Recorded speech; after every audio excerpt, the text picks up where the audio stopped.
Hey, what's going on, guys? It's Luis Bueno here, back with another video, and today we're going to be discussing the Prague Offensive of World War II.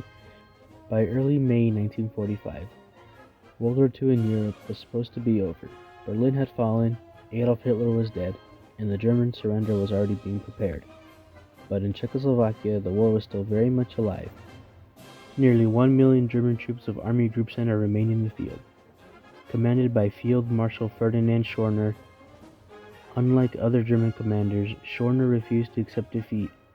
His orders were clear and ruthless: fight long enough to escape west and surrender to the Americans, not the Soviets. For months the city had been under German occupation, and by May 1945 the population was on the edge. On May 5th, Czech resistance finally rose up. Armed civilians and underground fighters seized radio stations. They erected barricades and attacked German positions throughout the city. The Prague radio broadcast made desperate calls for help as street fighting erupted. German units responded with tanks, artillery, and machine guns, turning entire neighborhoods into battle zones. The resistance was brave, but without outside support, it was only a matter of time before uprising would be crushed. To the east, however, massive Allied forces were already on the move. The Soviet High Command ordered a final offensive to destroy Army Group Center and liberate Prague. The operation was led by General Ivan Konev's 1st Soviet Front, supported by Marshal Malinovsky's 2nd Soviet Front. Fighting alongside them were large Romanian forces led by General Vasily Antanasiu, advancing mainly from the south. Romania had switched sides in August 1944 and had since been fighting relentlessly through Transylvania, Hungary, and Slovakia. By 1945 in May, Romanian troops were exhausted, understrength, and battle-hardened, but still advancing. May 6th, the Prague Offensive began.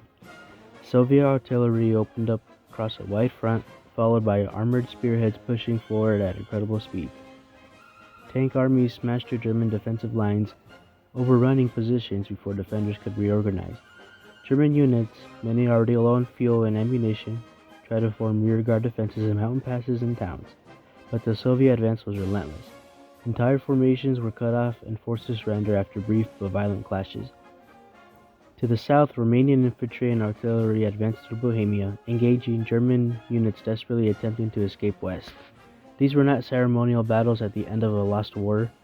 German troops fought fiercely to keep roads open, launching counterattacks, setting ambushes, and using terrain to slow down the advance.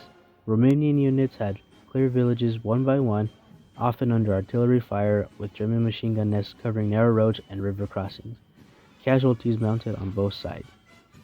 As the offensive accelerated, Soviet and Romanian forces pushed forward day and night, armored columns advancing up to 60 kilometers a day, bypassing strong points and leaving infantry to mop up resistance.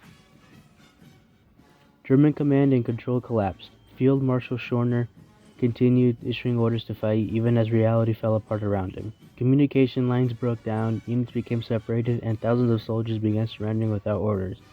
Inside Prague, the situation grew more and more desperate. German troops attempted to break the uprising with heavy weapons, shelling barricades, and the using of tanks to force their way through streets packed with civilians.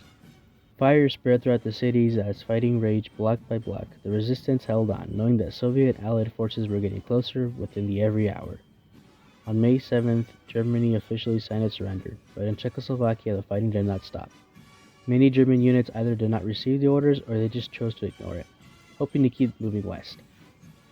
Columns of German soldiers, vehicles, and refugees clogged the roads, colliding with advancing Soviet and Romanian forces. Battles broke out at crossroads, bridges, and forests as Allied troops blocked escape routes. Romanian forces played a crucial role in sealing the southern exits of Bohemia. Their artillery targeted retreating columns while infantry units captured key junctions and forced mass surrenders. In several engagements, German troops launched last-ditch assaults to break through Romanian lines, only to be stopped by concentrated fire and counterattacks. Entire German divisions laid down their arms after being surrounded. By May 8th, the collapse was complete. Schorner abandoned his army and fled west in civilian clothing, leaving his troops to their fate. The remaining German resistance crumbled as Soviet tank armies closed in on Prague from the north and east, while Romanian and Soviet infantry sealed off the south. In the early hours of May 9th, Soviet tanks rolled into Prague. German forces inside the city surrendered or fled. The fighting finally ended. Romanian units in the surrounding areas continued clearing operations, capturing thousands of German soldiers attempting to escape even at the last moment. The Prague offensive was over. In just a few days, German Army Group Center had been destroyed, hundreds of thousands of German soldiers were captured, and tens of thousands were killed or wounded.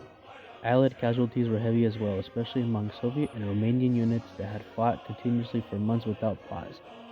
Prague was liberated, Czechoslovakia was free, and the last major battle of World War II in Europe had come to an end. While Berlin symbolized the fall of Nazi leadership, it was in Prague that the final German armies were crushed, through fast-moving armored assaults and brutal rearguard actions, street fighting, and the relentless advance of Soviet and Romanian forces who refused to let the enemy escape.